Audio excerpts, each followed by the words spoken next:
যারা লক্ষ্মীর ভান্ডার এখনো করেননি করে নেবে। 60 বছর বয়স পর্যন্ত পড়া আছে, আর 60 বছর বয়স হলে সবাই ওটা 500 টাকা থেকে বেড়ে আবার আপনাদের 1000 টাকা হয়ে যাবে।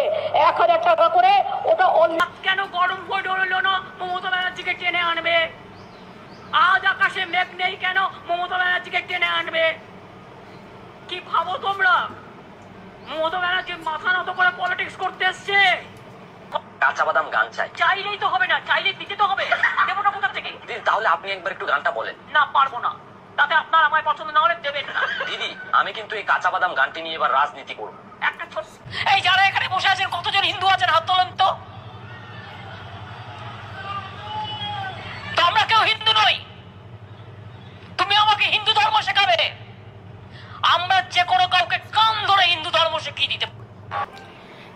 1 টাকা বেরোয় না পকেট থেকে, আর চোরগুলোকে দিল্লি নিয়ে যাওয়ার জন্য বড় বড় জেট প্লেন ভাড়া করে A to Z চোরেদের, দুর্নীতি মাখা চোরেদের, ডাকাত সর্দারদের নিয়ে চলে যাচ্ছে দিল্লি।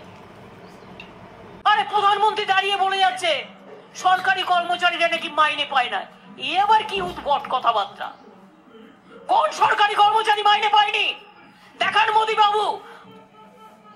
আমরা বলি হরে কৃষ্ণ হরে হরে, শান্তি থাকুক ঘরে ঘরে। আমরা বলি হরে কৃষ্ণ হরে হরে, দাঙ্গা বন্ধ হোক, চলবে না দাঙ্গা। আমরা চাই আমার মা বোনেরা সম্মান নিয়ে থাকুক। আমি গাল এগিয়ে দেবো, যদি গালিটা দেওয়ার সাথে সাথে টাকাটাও দাও। কেড়ে নেবে সব, দেবে না কিছুই। অনেক ছেলে মেয়েরা বাইরে কাজ করতে যায়, এখানে অনেক কাজ আছে, তাদের আমি বলবো আস্তে আস্তে ফিরে আসুন। তুমি আমাদের জল, আমি বক্তৃতা বেশি দিতে পছন্দ করি না, সবাই একই কথা বলেছে আপনারা জানেন। প্রধানমন্ত্রীর বক্তৃতা থেকে এটা ক্লিয়ার, প্রধানমন্ত্রী মণিপুরের কথা বলতে গিয়ে বাংলা, রাজস্থান, ছত্তিশগড়ের নাম করেছেন। তুমি আমাদের জল বাংলাদেশকে দিলে, আমার আপত্তি নেই, হাসিনাজিকে আমি ভালোবাসি পার্সোনালি, ঠিক আছে, কিন্তু আমাকে যে তার পরিবর্তে 700 কোটি টাকা দেবে বলেছিলে আমার সরকারকে, মানে আমাদের বাংলা গভর্নমেন্টকে, তুমি 1 পয়সা আজ পর্যন্ত দাওনি। আমরা বিনা পয়সায় চাল দেবো, আর 900 টাকা দিয়ে আপনি ক্যাশ ফোটাবেন? বলুন বিজেপি আই তোকে আগে ফোটাই, তোকে ভালো করে ফোটাই, তাহলে মনে রাখবি যে মানুষের কথা বুঝতে পারবি। বাংলা নেবে এত সস্তা, ছেলেদের হাতের মোয়া।